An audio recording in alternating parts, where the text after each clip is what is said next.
Okay, this is a solo one on embodied spirituality. So we've got a course coming on this for the first time.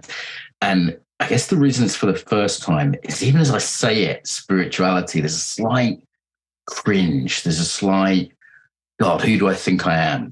We'll get into that. We'll also get into what is spirituality, what is an embodied spirituality, what are the parts of spirituality that need to be brought together. What are the things that people, myself included, have become pretty cynical of, what to do about it? Okay, so that's what's coming up in the next, I don't know, 20 or 30 minutes. I don't plan these rambles. So I was just talking to my friend Ted Hargrave about this. So he does marketing for hippies. If you've not looked him up, recommend him. He's a mate. He's a philosopher, actually, and someone that's very practical to talk to ahead of a course. And, I was talking to him, sort of friend to man, friend to friend, like what was my experience, this topic. And I explained my story. My story was I was brought up in a sort of interestingly mystical Catholic household. My mum was actually a nun for 7 years before she quit that and met my dad, obviously. And in a sort of mystical type tradition of Catholicism. Like most religions, Catholicism has a sort of inner and an outer side, and the inner side of kind of Western religions is not so well known, but it exists. So I was brought up Catholic, but kind of liberal, and never really, it was actually a very liberal education within that I had that was, I think, very good for me, but it never really stuck. And at 16, my mum kind of saw this, and she lost her job. And we had money for the first time. We were quite poor growing up. She had a little bit of money. So she said, right, let's go to India and Nepal. I was like, wow, opportunity of a lifetime. Actually, at 15, I'd been taken by the one secretly Jewish friend of mine at school. I grew up in not exactly a Jewish area. It was like one secretly Jewish girl to Israel. And that was actually a very special spiritual experience for me, actually. But anyway, 16, India, Nepal, discovered meditation, started getting into yoga, those kind of things. 18, discovered Japanese martial arts. That was a big door opener for me. And I guess I like the sort of pragmatism of that, because it was like, okay, spirituality seems like there's something there. And I was longing for something. I thought, okay, I'm depressed, I'm drug addicted, I'm clearly longing for something here. And my first real, entrance as an adult, as through my own choice into spirituality, was through the martial arts. And through that, through meditation, through dance, through all the things I do today. For those that don't know, I've got a fairly strong Buddhist background, particularly Theravada Buddhism. I've done some Zen retreats, some experience of Tibetan Buddhism in India and places like that, but mostly through early Buddhism, Theravada Buddhism. And fairly, maybe some people might be surprised, particularly with my language and tone, fairly well trained in that, like stayed in monasteries, done solitary retreats, extended retreats, that kind of thing. So that's my kind of background with it. So clearly spirituality has, been important to me my whole life. And yet I found, what are we in now? 17 years of running my company, even though the name Embodiment Unlimited hasn't existed for that long. I've been doing full-time embodiment work for about 17 years now. So this is as long as I've been sober, actually. And in that time, studying Ken Wilber, I'm going to come to that, studying therapy, doing plant medicines, all sorts of things. So it's clearly important to me. Yet we've never done a course on it. I've never offered it. And I explicitly at the start said, I'm not doing spiritual stuff. And that was partly because I was working with corporate clients in like embodied leadership work when I started out. That was a big sort of start point. So I sort of wanted to distance myself from kind of the hippie thing. And it's partly that just the sort of hippie spirituality seemed like nonsense to me. It's interesting. I put a Facebook post up to the Embodiment Unlimited group, 45,000 people. Really nice chat, really nice tone. If you're not on there, go have a look at it, Embodiment Unlimited on Facebook. And I said, what is the state of modern spirituality?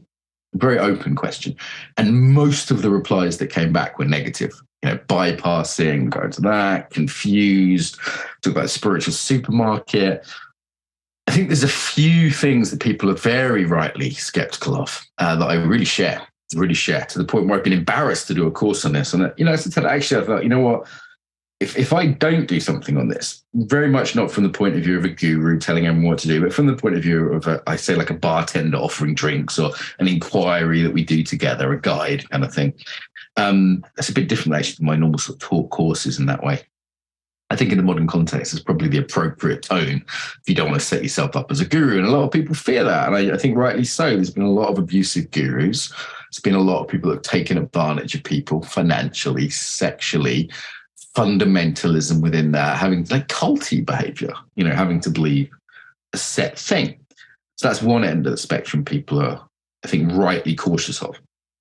On the other end is the spiritual supermarket, is they just do what you want, pick and choose, or the spiritual sweet shop, it's sometimes called, candy store. So it's pick and choose, a bit of this, a bit of that, no real commitment, no real meaning making, no real integration. And that sort of doesn't make much sense either. You go to any of the kind of spiritual hubs, whether it be cities like Brighton or Berlin or places like Bali or Thailand, you'll see this. You'll see this. And it's got a sort of shallow and very inauthentic take to it. Often there's Westerners who have sort of denied the religion, the spirituality of their own upbringing, well, usually Christianity or Judaism normally, but very much embraced the East. It's interesting. I was just showing an Indian colleague of mine, got Koku Hara, he does computer stuff for us, and he's visiting from India. So, spent the day with him. And he'd never been to church before. And he was very interested in this, Christian church. He'd never been to the sort of English countryside before. So I took him to Christian church. And then later on we went for lunch, and we kind of went for lunch. He's a vegetarian. So I sort of took him to the sort of more alternative place for lunch. And, he's like looking, it's funny, it's slightly bizarre that there's more people doing yoga that are interested in Christianity. And, I do yoga, I don't go to church, so I'm not judging that, but it is kind of interesting, right? He found it kind of peculiar as an Indian, yeah. So we've got the spiritual supermarket, the superficiality, the sort of pretentiousness sometimes, the guru-ness, maybe state chasing is another thing. This kind of really brings like getting high off the ayahuasca, these strong state experiences through breath work or psychedelics or whatever. Yeah.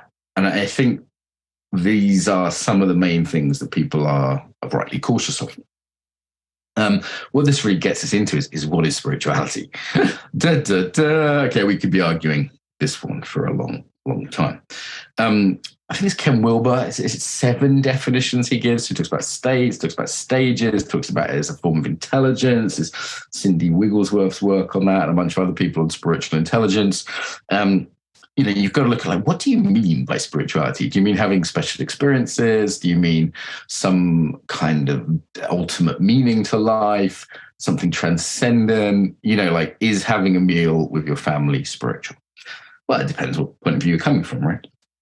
But that's an inquiry right there that I think is well worth having, because actually sometimes we'll have implicit views either from counterculture, or you'll see like sort of Christian kind of things come in. Like a lot of people meditating today are meditating very much in a Christian mentality or framework, even if they're not aware of that. And I think it's at the very least worth being aware of.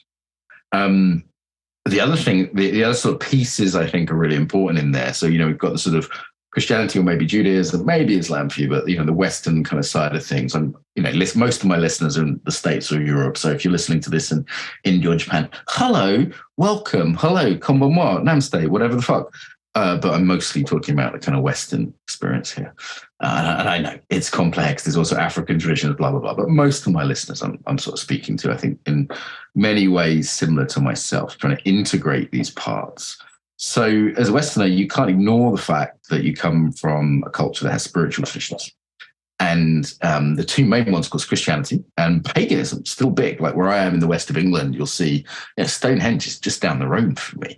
You'll see giant white horses with guys with cocks, like on the hillside. This is normal in England. There's pagan. I grew up at harvest festivals, just super pagan, even if it was done in the church.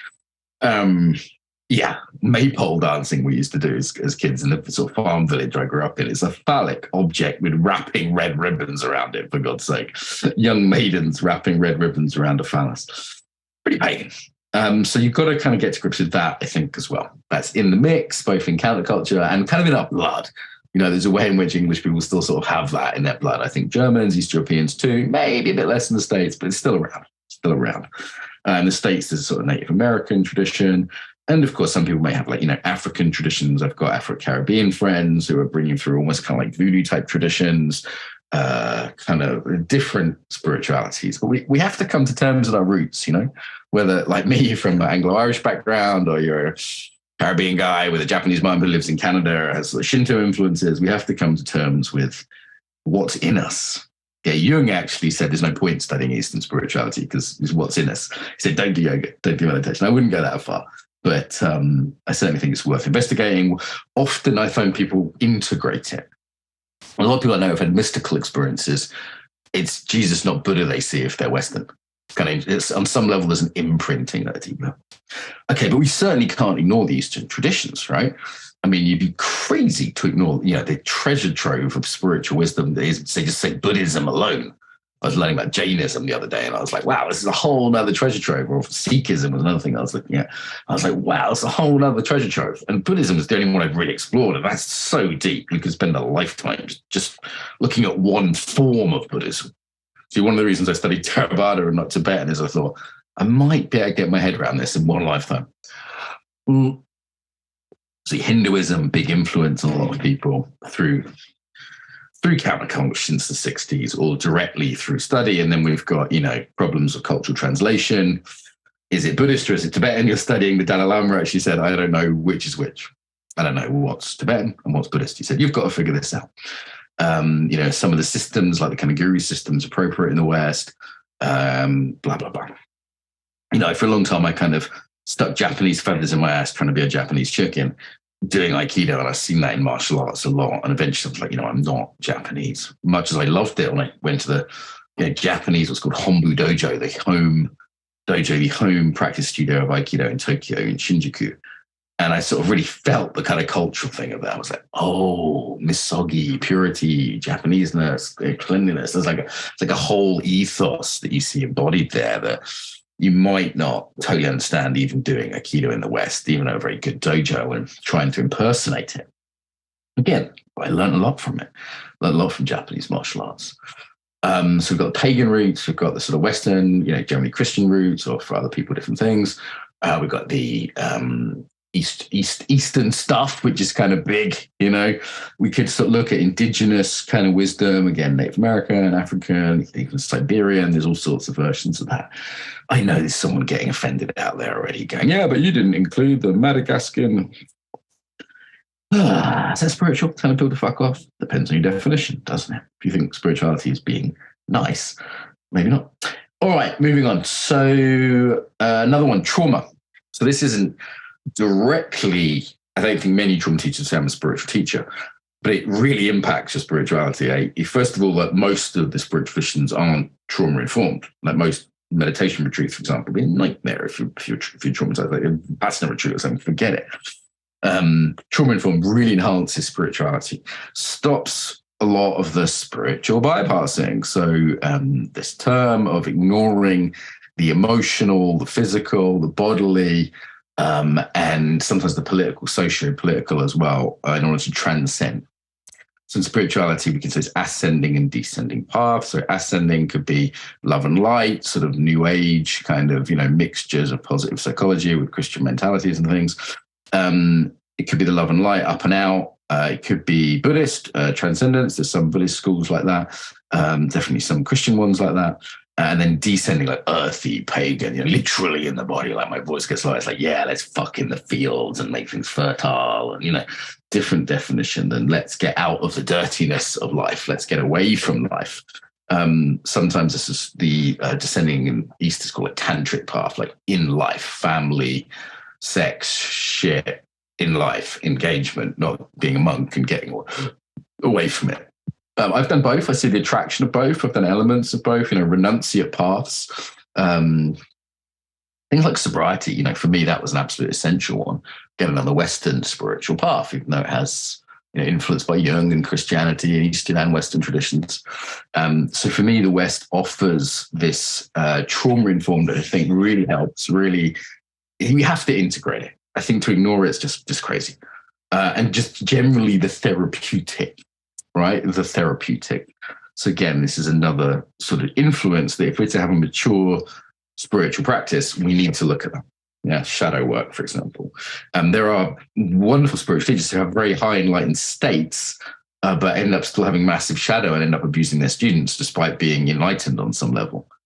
crazy. So you kind of go, well, how does that make sense? Just from the point of view of enlightenment or state or stage work, it doesn't make sense. But from the point of view of shadow, of therapeutic work, it could totally make sense. Of trauma, it can totally make sense. Last one I think we need to integrate, we could put this in sort of indigenous camp, or we could put it separately, would be psychedelic work. So I don't think in the modern context we can understand spirituality without that. And there's a lot of progress being made there, a lot of mistakes being repeated from the 60s. There's both, as ever. But I do see, things moving along there. And for me, it's like to be a mature spiritual practitioner in the modern world involves integrating these things: Western, Eastern, indigenous, therapeutic, trauma, and of course, somatic embodied. Which brings us to, actually, let me say a bit more about that. So the integration of them, they all add different pieces. I think, yes, you can specialize. You can be more of a meditator, more of a pagan, whatever. And I see that sort of by personality type. Like, for example, the Buddha Field Festival is a big spiritual festival in England. You'll see types who are more physical, types who are more Buddhist, and they want silence, types who are more pagan-y, they want to like get sweaty and naked and dance. You see them all together. And some of it does seem like it's personality orientated, though often people are picking their neurosis, not what they actually really need, but that's another story. Or they've overshot, like me kind of being kind of naturally very hedonistic, addictive, and then going into 12-step and Buddhism and kind of almost getting a bit too clean the other way. Fish do not swim in water that is too clean. So yeah, there's interesting tensions and swings and things like that going on with that. And the full integration, like what is, being trauma informed can really help your meditation practice. Doing some shadow work can really free up some energy for your meditation, whatever it is. So full integration, and there's very few people that look at that. Ken Wilber, Roger Walsh, there's a few now who are kind of getting a sense of it. And it's somewhat bizarre to me. I went to a therapist once who had never meditated. I was like, bitch, please, how can you know anything about the mind? You've never meditated? Why? You fucking get out for that. It just seemed like you're interested in psychology and you've never meditated. It's bizarre to me. So it does, you do see these sort of islands of knowledge, but you don't see much integration. And I think that is key. And one thing I want to do really is to help people is not to say, hey, I've got this figured out, but is to say, hey, these are some of the things that are available. Like increasingly my sort of more straight-laced friends ask me about psychedelics. We're offering a psychedelic retreat in the Netherlands, guided tripping with some professionals in the not so distant future. Actually, it's reminded me, I've got an action point about that. I'm going to write that down quickly. Excuse me. Great. Be a bit of a guide. I sometimes think of myself in Embodiment as the sort of trusted bartender who sort of says, you could drink this whiskey, or this vodka's good for this, or this wine's good for this, or this fruit juice goes well with that. Kind of like that. So we might ask, what is the role of the body in all this, right? Let me get to the fucking point, Mark. Embodied spirituality. What does that mean? What does it mean to make spirituality embodied? Well, I think that's an inquiry, right? I wouldn't want to say I've got the answer to that. What I would say is, if the body's not included in the spirituality, it doesn't seem very real. And there's a lot of potential for fantasy, a lot of potentially for this sort of up and out dissociation, a lot of potential weirdness, for want of a better word. Sometimes that's literally mental illness. Sometimes it's just, thinking you've got special powers. People sometimes get away with a little bit in alternative communities. Destabilizing. So what does the body do? Keeps it real, keeps it stable, grounds us. There could be a self-regulatory quality to it. Also, it's a gateway. Like the body, just for me now, even just like a regular bullshit average hatha yoga class. I've done that much embodied work now that I just do that. I'm like, whoa, deep, enter mystical state without having to go to ayahuasca in the rainforest. The body's just a gateway.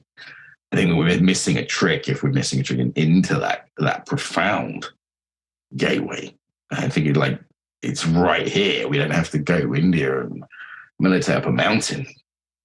So for me, there's a few benefits to working with the body in that way. And I don't know anyone who, when they've done an embodied practice, then every single person says, this enhances my meditation. Yoga can just help you from the mundane, like doing yoga will make you in less pain when you sit, so you can sit for longer. Okay, to the profound. People who do embodied practice, whether it be dance or yoga, enhances whatever they're doing. enhances whatever they're doing, enhances their therapy, you know, it's part of trauma work. You can't do trauma work without the body. So for me, it's like, well, there's no disembodied spirituality. What does that even mean? For me, that's a bizarre concept.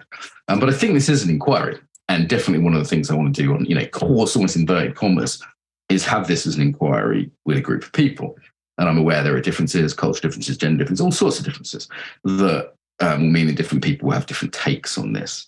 One of the things we're doing on the course is getting a bunch of like guest speakers in from with different angles. There'll be, you know, check it out on the website, embodimentunlimited.com, as ever. And there'll be, you know, different guests with very different perspectives. Because I think spirituality is almost too big a topic for any one person to say that they know. You know, I met people like Ken Wilber, for example, who are pretty close to that. People that really do have profound breadth and depth of knowledge.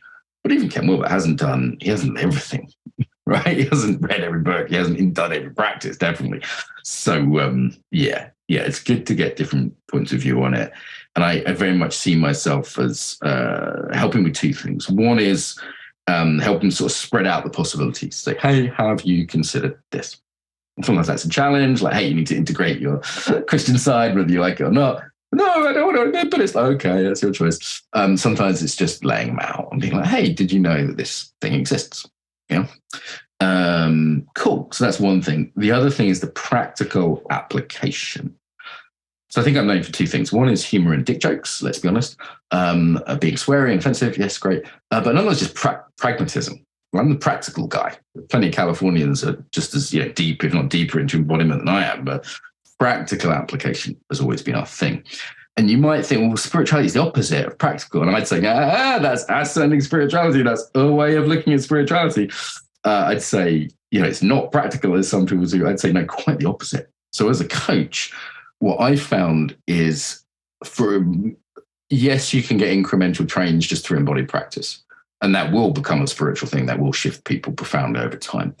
But for any kind of transformational change, any kind of deep change, you need the spiritual level. And whether we just define that as ultimate meaning for people. And let's say I'm doing, a course on life purpose. Practical thing, a lot of people want to be closer to their life purpose. They've lost it, they want to find it. For me, it's about retuning into it. Like, the deepest cut on that is always like death meditation. The deepest cut on that is like, what are you here on the planet to do? It's the spiritual choice of your life. And spirituality profoundly helps with life purpose. The same if we were going to like resilience. So I've taught a lot, of course, on resilience to corporates, to police, the military in Ukraine. Yeah, you can be resilient by learning tricks, but deep spiritual resilience, having that connection to ultimate meaning, whatever that is to you. Now, not, yes, having the practices, the spiritual practices, they definitely help, but they're not just tricks. Like spiritual resilience, if you look at the heart of like the social change movements in the 60s, they had this like deep spiritual undercurrent that just made them resilient in a way that I don't see in a lot of activism, for example, today. Yeah, although in some, to be fair. So resilience, life purpose, these are like, even like dating, anything. Like the most practical things are supercharged by spirituality, super fucking charged. It's not just a 5% improvement you'll get if I teach you like a little breathing centering trick or something. Centering's great, it's going to help, it's going to take the edge off things, but the spiritual connection, there's no other word for it. And I feel like I'm coming to terms with not being embarrassed to say it. All right. I think as long as we're not going into guru mode, we're not telling other people, hey, I'm not going to wear white robes for the and sandals or some shit. I've already got a beard, but hope my hair doesn't get too long. As long as we don't go into that mode, the guru mode, I want people to kiss our sandals. Or the spiritual supermarket, or the state chasing where we're just trying to get high by the means. There are a few traps. There are more, actually. We've listed a whole bunch. Inauthenticity or pretending to be from another culture, blah, blah, blah. It doesn't mean we can't be enhanced by the cultures, Yeah. There's my opening thoughts on it. Anyway, we'll be doing course on it, as I said. As ever on the social media, I'll be exploring it. There'll be plenty of free stuff. We've got a free event. We always have a free event. People ask me, why do you always do these free events? Two reasons. One, it's marketing. It's fun, right? Like we do a free event and then, 5-10% of people who come buy thing. That's how we operate as a business. it's also a great way of just putting good work out to free to people. Like, you can get a chunk of what we do for free.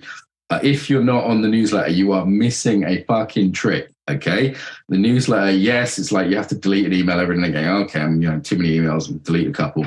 But we will tell you about all these free events, and there's like, I think we got 10, 15. Steve hasn't finished the booking process yet. Lots of great speakers, if I'm not your cup of tea. So you'll hear different perspectives on it. The other thing I should big up is the app. The app. So the big thing on the app, if you haven't seen it yet, is the studio. Okay. I'll probably do a separate little mini podcast on this, but the studio is fucking epic. If you have an online class, get it on there. It's a way of getting free students. You will get more students. We will not charge you. Lots of people are using it. Put your class on there, get extra students. This is a good thing, I guess, for you. It takes less than 5 minutes. We don't take a cut. For me, this is just brilliant. Like, sooner or later, I knew someone was going to come along and do like an Uber or an Airbnb with Embodiment, where they take a fat percentage. Like if you put your room on Uber to rent, they're going to take a fat cut. We don't. Okay. For users, what is this problem it's solving? One is like, I just found myself going, what do I do? Like 6 p.m. or 7 p.m., I finish work. I want to do an online class. What's on? I don't know. They're all on different websites. I end up either just going to the same teacher's class I always went to, or sacking it off and not doing any. This way, you can look at the app, go today, 7 p.m., what's on, or tomorrow, 7 p.m., boom, it's there. We're also getting a star rating system. So over time, you'll see what's popular. And I'm sure people will invite their friends and get them to do a fake rating in the first week. But, over time, you'll see, okay, 500 people have rated this one 4.5 stars, or whatever. So you'll get to see what's got good quality according to your peers. And we will not game that algorithm. This is a very important thing. It will just be what is good quality, so you can find something good. Maybe just find something fresh. Anyway, I looked on there, and there's some good fresh stuff, new classes, interesting things. I'll certainly be using it on the Embodiment app at the Apple Store or normal places for Apple or non-Apple or whatever.